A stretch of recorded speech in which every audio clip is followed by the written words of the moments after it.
me toca una parte difícil a mí en realidad, que es condensar 20 y pico de años en media hora, ¿no? Ah, el power, tenés razón.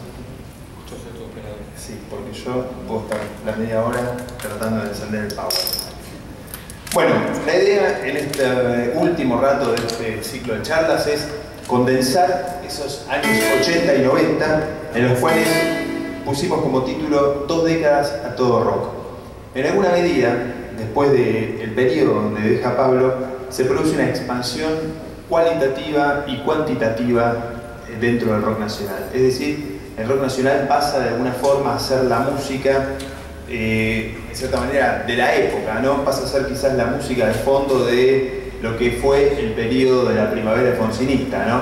Justamente después de la Guerra de Malvinas, cuando ya se habían liberado todos los controles en las radios y demás, que el rock argentino, el rock nacional pasa a ocupar lugares que antes, por supuesto, estaban absolutamente vedados, y que origina la famosa canción de Virus, ¿sí? De esta canción que plantea, bueno, qué pasó con el rock, que nuestro rock salió al balcón y nuestro rock vendió el stock, ¿sí? Es decir, ese rock antes prohibido ahora vende y ahora ocupa el dial, ¿no? Virus no participa del Festival de la Solidaridad Latinoamericana, que justamente esta banda, hago hincapié porque en cierta forma es, a mi entender, la que plantea una ruptura con el rock que venía de los años 70, es decir, en términos estéticos, en términos musicales, se abreva en todo lo que es la New Wave europea, o sea, la nueva ola, esa nueva ola que critica a Charly García diciendo, mientras miro las nuevas olas yo ya soy parte del mar. New Wave quiere decir nueva ola, justamente. Y en tanto, Virus se desprende, en cierta forma, de esa tradición de, como decía Pablo, de protesta, y se referencia mucho más en cuestiones de decir, bueno, no miremos atrás, pensemos hacia adelante, plantémonos desde el humor, desde la ironía, desde el sarcasmo, estas letras que rompan con lo que es la denuncia o con lo que son las viejas letras crípticas, ¿sí? Por no poder explicitar las críticas hacia el gobierno militar, ¿no? La primera placa de Virus es Guadu Guadu, que es del 81, en donde plantea justamente esta necesidad de salir, ¿sí? De salir a bailar, de salir a divertirse, de buscar satisfacción, ¿sí? Esa palabra rockera, si las hay, por cierto, ¿no? ¿Cuál es? ¿Cuántos Power? Wow. Buenos Aires y el rock. ¿Este? Sí. Bueno, la banda de los hermanos Moura, por cierto, no es indiferente a esta cuestión, ¿sí? Jorge Moura, el mayor de los hermanos, había sido asesinado en el intento de toma del cuartel de Monte Chingolo junto con su mujer, y eso origina que en el segundo disco se grabe el disco la canción Ellos nos han separado, ¿no? Haciendo alusión justamente a esto. Es decir, a mi entender, Virus, que en aquel entonces era acusado de frívolo y demás, simplemente era una ruptura estética, pero no tenía nada de frivolidad. Por cierto, era muy lacerante en cuanto a sus críticas, ¿no? Ya en el tercer disco de Virus, el disco del año 83, Agujero Interior, ¿sí? Se consolida Virus en términos de banda y en definitiva en términos de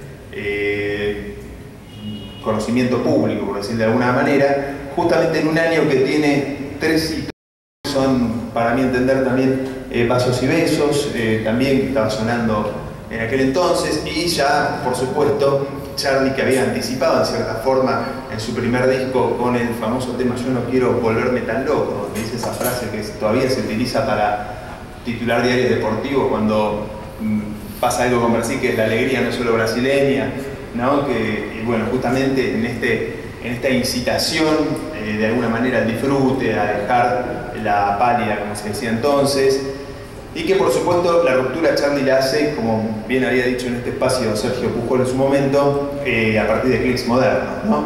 Que son quizás los 3 grandes discos esos entonces, el de Charly, el de Virus y el de Los Abuelos, que marcan el auge del nuevo tiempo, ¿no?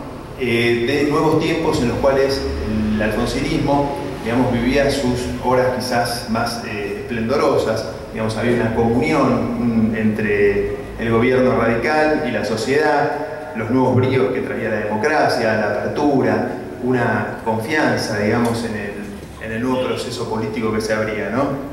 De todas maneras, es interesante apreciar cómo en ese periodo, en el final del gobierno militar y el principio de la democracia, cuando se ablandaban de algunas maneras los controles. En el 2005 salió una canción, ¿sí?, bastante descriptiva de aquel entonces, que es una canción muy poco conocida del disco Fiel a sus fieles, de Saúl Blanch, primer cantante de Rata Blanca, que en aquel entonces compone un tema que se llama Golpea en la noche, ¿no?, y que para mí es un tema muy importante en términos de la descripción que ofrece de ese periodo de transición, digamos, esa época a caballo, ¿sí?, de una dictadura y una democracia, en el cual él plantea justamente hordas de chicos, dice, intentando hacer algo, ¿sí? Esos jóvenes que ya de alguna manera no se sentían tan interpelados por el rock, ahora buscan en la noche golpear porque es solo metal, ¿no? Es decir, la misma juventud, en cierta forma, cuando empieza la democracia, empieza a ver, esto lo plantea Pablo Labarzas en alguno de sus libros, nuevas interpelaciones, digamos, el rock pasa a ser la forma de expresión identitaria en mayoría de los jóvenes, en tanto que la política pierde cierto espacio ante la música, ¿no? Sin desmerecer, por supuesto, la participación política, que es un tema que acá se había hablado en la charla anterior, porque, bueno, por supuesto había otra generación que estaba tomando de alguna manera